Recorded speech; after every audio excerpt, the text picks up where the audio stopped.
Hi hello ನಮಸ್ಕಾರ. ನೀವು ನೋಡ್ತಾ ಇದ್ದೀರಾ ನ್ಯಾಷನಲ್ ಟಿವಿ. ನಾನು ಸ್ವಾತಿ ಸಾಲ್ಯನ್. ದಿ ಕೇರಳ ಸ್ಟೋರಿ ಭಾಗ 2ಕ್ಕೆ ಮತ್ತೆ ಸಂಕಷ್ಟ ಎದುರಾಗಿದೆ. ಈ ಹಿಂದೆ ಹೌದು ದ ಕೇರಳ ಸ್ಟೋರಿ ಸಿನಿಮಾಕ್ಕೂ ಕೂಡ ಅಷ್ಟೇ ಸಾಕಷ್ಟು ವಿವಾದಗಳನ್ನು ಸೃಷ್ಟಿ ಮಾಡಿತ್ತು. ಆಮೇಲೆ ಈ ಚಿತ್ರ ರಿಲೀಸ್ ಆಗೋಕ್ಕಿಂತ ಮುಂಚಿತವಾಗಿ ಸಾಕಷ್ಟು ಒಂದು ಅಡೆತಡೆಗಳನ್ನು ಮಾಡೋದಾಗಿರ್ಬೋದು, ಅಥವಾ ಈ ಚಿತ್ರ ರಿಲೀಸ್ ಆಗಬಾರ್ದು ಅಂತ ಎಷ್ಟೋ ಪ್ರತಿಭಟನೆಗಳಾಗಿರ್ಬೋದು, ಸಾಕಷ್ಟು ನಾವು ನೋಡ್ತಾ ಬಂದ್ವಿ. ಅದರ ಮಧ್ಯೆನೂ ದಿ ಕೇರಳ ಸ್ಟೋರಿ ಭಾಗ 1 ಏನಾಗಿದೆ ಸಾಕಷ್ಟು ಸುದ್ದಿಯನ್ನು ಮಾಡಿತು. ಅದರಿಂದ ಸ್ವಲ್ಪ ಜನ ಎಚ್ಚೆತ್ಕೊಂಡ್ರು. ಆಮೇಲೆ ಸಾಕಷ್ಟು ವಿವಾದಗಳು ಕೂಡ ಆಯಿತು. ಇನ್ನು ಇಂಥ ಒಂದು ವಿಷಯದ ಬಗ್ಗೆ ಇನ್ನೊಂದು ಸಿನಿಮಾ ಬರ್ತಾ ಇದೆ, ಅಂದರೆ ಪಾರ್ಟ್ 2 ಬರ್ತಾ ಇದೆ. ಸೊ ಇದರಲ್ಲಿ ಕೆಲವೊಂದು ಸೀನ್ಗಳನ್ನು ಸೆನ್ಸಾರ್ ಕಟ್ ಆಗಿರೋದ್ರಿಂದ ಇಂಥ ಸೀನ್ಗಳನ್ನು ಹಾಕಬಾರ್ದು ಅನ್ನೋ ಕೆಲವೊಂದು ಮಂಡಳಿಗಳ ಆದೇಶದ ಪ್ರಕಾರ ಅದು ಈ ಚಿತ್ರಕ್ಕೆ ಮತ್ತೆ ಅಡೆತಡೆ ಆಗಿದೆ. ಸೊ ಇವತ್ತು ರಿಲೀಸ್ ಆಗಬೇಕಿತ್ತು ಫೆಬ್ರವರಿ 27ಕ್ಕೆ ದಿ ಕೇರಳ ಸ್ಟೋರಿ ಭಾಗ 2ಕ್ಕೆ. ಎಲ್ಲ ಪ್ರಿಪ್ರೇಷನ್ ಕೂಡ ನಡೆದಿತ್ತು, ಪ್ರಮೋಷನ್ ಕೂಡ ಆಗಿರ್ಬೋದು, ಅಥವಾ ಪ್ರಚಾರಕ್ಕೆ ತಂಡಗಳು ಹೋಗಿರೋದಾಗಿರ್ಬೋದು. ಈ ಥರ ಸಾಕಷ್ಟು ಈ ಸಿನಿಮಾ ರಿಲೀಸ್ ಆಗೋಕ್ಕೆ ನಡೆದಿರುವಂತಹ ಕೆಲವೊಂದು ಸನ್ನಿವೇಶಗಳು.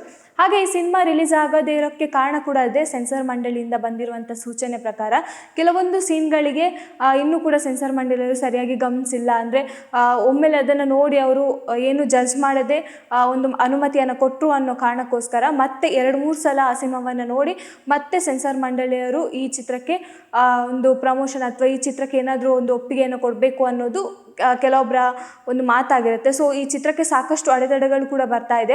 ಈ ಹಿಂದೆ ಕೇರಳ ಸ್ಟೋರಿಗೂ ಅಷ್ಟೇ ಸಾಕಷ್ಟು ಒಂದು ವಿವಾದಾತ್ಮಕ ಚರ್ಚೆಗಳಾಗಿತ್ತು. ಚಿತ್ರ ರಿಲೀಸ್ ಆಗೋಕ್ಕೆ ಬಿಡ್ತಾ ಇರಲಿಲ್ಲ. ಅದರಲ್ಲೂ ಕೇರಳದಲ್ಲಿರುವಂತಹ ಜನರಿಗೆ ಈ ಚಿತ್ರ ಥಿಯೇಟರಲ್ಲಿ ಬರೋದು ಅಷ್ಟು ಇಷ್ಟ ಇರಲಿಲ್ಲ. ಆಮೇಲೆ ಈ ಚಿತ್ರ ರಿಲೀಸ್ ಆಗೋದು ಕೂಡ ಯಾರಿಗೂ ಒಂದು ಇಷ್ಟ ಆಗಿರಲಿಲ್ಲ. ಆಮೇಲೆ ಯಾರೂ ಕೂಡ ಸಮಂಜಸವಾದ ಒಂದು ನಿರ್ಣಯವನ್ನು ತಗೋತಿರ್ಲಿಲ್ಲ ಈ ಚಿತ್ರಕ್ಕೋಸ್ಕರ. ಇನ್ನು ಆ ಚಿತ್ರದಲ್ಲಿ ನೋಡಿದಾಗ ಹಿಂದೂ ಹೆಣ್ಣು ಮಕ್ಕಳು ಯಾವ ರೀತಿ ಅಂದರೆ ಒಬ್ಬ ಹುಡುಗನಿಗೋಸ್ಕರ ಮುಸ್ಲಿಮ್ ಆಗಿ ಕನ್ವರ್ಟ್ ಆಗ್ತಾಳೆ, ಯಾಕೆ ಆಗ್ತಾಳೆ, ಆಮೇಲೆ ಅವಳು ಪಡೋವಂಥ ಕಷ್ಟಗಳೇನು, ಆ ಥರ ಒಂದು ತೋರಿಸಿದ್ರು. ಬಟ್ ಇದು ಕೂಡ ರಿಯಲ್ ಬೇಸ್ಡ್ ಸ್ಟೋರಿ ಅಂತ ಕೇಳಿದ್ರು ಕೂಡ ಆದರೂ ಕೂಡ ಸೆನ್ಸರ್ ಮಂಡಳಿರುವ ಬಂದಂತಹ ಒಂದು ಕ್ರಮಕ್ಕೆ ಅನುಮತಿ ಸಿಕ್ಕಿಲ್ಲ ಅನ್ನೋದು ಇಲ್ಲಿಯ ಮಾತಾಗಿರುತ್ತೆ. ಸೊ ಇದರಲ್ಲೂ ಕೂಡ ಅಷ್ಟೇ ಸಾಕಷ್ಟು ಒಂದು ನಾವು ಟ್ರೇಲರನ್ನು ನೋಡಿದಾಗಲೇ ಒಂಥರ ಮೈ ಜುಮ್ ಅಂತ ಅನಿಸ್ತಾ ಇತ್ತು. ಯಾಕಂದರೆ ಈ ಥರನೂ ಒಂಥರ ಬಿಹೇವಿಯರ್ ಇರುತ್ತಾ ಜನಗಳಿದ್ದು ಅನ್ನೋದು. ಯಾಕಂದರೆ ಅದರಲ್ಲಿ ಬೀಫ್ ಮಾಂಸಗಳನ್ನು ತಿನ್ನಿಸೋದಾಗಿರ್ಬೋದು. ಆಕೆ ಹಿಂದೂ ಆಗಿದ್ರು ಕೂಡ ಆತ ಪ್ರೀತಿಸಿದಾಗ ಹೇಳ್ತಾನೆ, ನೀನು ನಿನ್ನ ಧರ್ಮದಲ್ಲೇ ಇರು, ನಾನು ನನ್ನ ಧರ್ಮದಲ್ಲೇ ಇರ್ತೇನೆ, ಪ್ರೀತಿಗೆ ಧರ್ಮ ಅನ್ನೋದಿಲ್ಲ ಅನ್ನೋದು.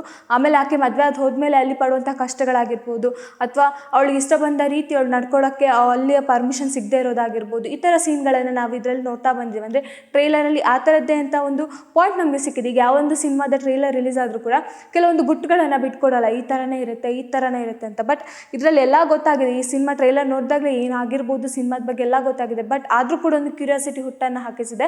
ಹಾಗಾಗಿ ಈ ಸಿನಿಮಾದ ಬಗ್ಗೆ ಆಗಿರ್ಬೋದು, ಅಲ್ಲಿ ಒಂದು ಕೋರ್ಟ್ ಕಚೇರಿ ಅಲಿಯುವಂಥ ಒಂದು ಸೀನ್ ಆಗಿರ್ಬೋದು, ಅಥವಾ ಪೊಲೀಸ್ ಸ್ಟೇಷನ್ಗಳಲ್ಲಿ ಆಗಿರುವಂಥ ಮಾತುಗಳಾಗಿರ್ಬೋದು, ಈ ಕೆಲವೊಂದು ಆ ಕಾಲೋನಿಯಲ್ಲಿ ಕೂತ್ಕೊಂಡು ಮಾತಾಡೋದಾಗಿರ್ಬೋದು, ಅಥವಾ ಒಬ್ಬ ವ್ಯಕ್ತಿ ಅಂದರೆ ಮುಸ್ಲಿಂ ವ್ಯಕ್ತಿಯ 3 ಜನ ಹೆಣ್ಮಕ್ಳು, ಇದರಲ್ಲೂ 3 ಜನ ಹೆಣ್ಮಕ್ಳು ಇರ್ತಾರೆ. ದ ಕೇರಳ ಸ್ಟೋರಿ ಭಾಗ 1ರಲ್ಲೂ ಕೂಡ 3 ಜನ ಹೆಣ್ಮಕ್ಳು ಇರ್ತಾರೆ. ಹಾಗಾಗಿ ಈ ಕೇರಳ ಸ್ಟೋರಿ ಭಾಗ 2ರಲ್ಲಿ ಒಂದು ಟ್ರೈಲರನ್ನು ನೋಡಿದಾಗ ನನ್ನ ಸಲೀಂ ಆ ಥರ ಅಲ್ಲ, ನನ್ನ ಸಲೀಂ ತುಂಬ ಒಳ್ಳೆಯವನು, ಆ ಥರ ಕೆಲವೊಂದು ಹೆಣ್ಮಕ್ಳು ಅಂದರೆ ಹಿಂದೂ ಹೆಣ್ಮಗಳಾಗಿ ಅವಳು ಹೇಳೋದು, ಅವಳ ತಂದೆಯನ್ನು ಅಥವಾ ತಾಯಿಯನ್ನು ಕನ್ವಿನ್ಸ್ ಮಾಡೋದಾಗಿರ್ಬೋದು ಮದುವೆಗೆ. ಅವರಿಗೆ ಪರ್ಮಿಷನ್ ಸಿಕ್ಕ ನಂತರ ಅವ್ರ ಮದುವೆ ಆಗಿ, ಅಥವಾ ಅಲ್ಲಿ ಮದುವೆ ಯಾವ ರೀತಿ ಆಗುತ್ತೆ, ಅವರಿಬ್ಬರು ಓಡಿ ಹೋಗಿ ಮದುವೆ ಆಗ್ತಾರ, ಅಥವಾ ಏನಲ್ಲಿ ಜಂಜಾಟಗಳು ನಡೆಯುತ್ತೆ ಅನ್ನೋದು ಟ್ರೈಲರಲ್ಲಿ ಗೊತ್ತಿಲ್ಲ. ಆದರೂ ಕೂಡ ಆಕೆ ಆ ಮನೆಗೆ ಹೋದ್ಮೇಲೆ, ಅಂದರೆ ಆ ಒಂದು ಮುಸ್ಲಿಂ ಸಮುದಾಯದ ಮನೆಗೆ ಹೋದ್ಮೇಲೆ ಅಲ್ಲಿ ಕಷ್ಟವನ್ನು ಪಡ್ತಾಳೆ. ಆ ಥರ ಒಂದು ಈ ಸಿನಿಮಾದಲ್ಲಿ ತೋರಿಸಿದ್ದಾರೆ. ಸೊ ಇದು ರಿಯಲ್ ಬೇಸ್ಡ್ ಅಲ್ಲದಿದ್ದರೂ ಇದು ಒಂದು ಸಮುದಾಯವನ್ನು ಕೀಳ್ಮಟ್ಟದಲ್ಲಿ ತೋರಿಸೋದಾಗುತ್ತೆ. ಆದರೆ ಇದು ರಿಯಲ್ ಬೇಸ್ಡ್ ಸ್ಟೋರಿ ಆಗಿರೋದ್ರಿಂದ ಇದು ನಡೆದಿರೋದನ್ನೇ ಇಲ್ಲಿ ತೋರಿಸಿದ್ದಾರೆ ಅನ್ನೋದು ಸೆನ್ಸಾರ್ ಮಂಡಳಿಯವ್ರಿಗೂ ಖಾತ್ರಿ ಆಗಿಲ್ಲ ಅನಿಸುತ್ತೆ. ಬಟ್ ಇನ್ನೊಂದ್ಸಲ 2-3 ಸಲ ಆ ಸಿನಿಮಾವನ್ನು ನೋಡಿ ವೀಕ್ಷಿಸಿ ಪರಿಶೀಲನೆ ಮಾಡಿ ಮತ್ತೆ ಈ ಸಿನಿಮಾಕ್ಕೆ ಅನುಮತಿ ಕೊಡುವ ಚಾನ್ಸಸ್ ಬಹಳಷ್ಟು ಇದೆ ಅಂತಲೇ ಹೇಳ್ಬೋದು.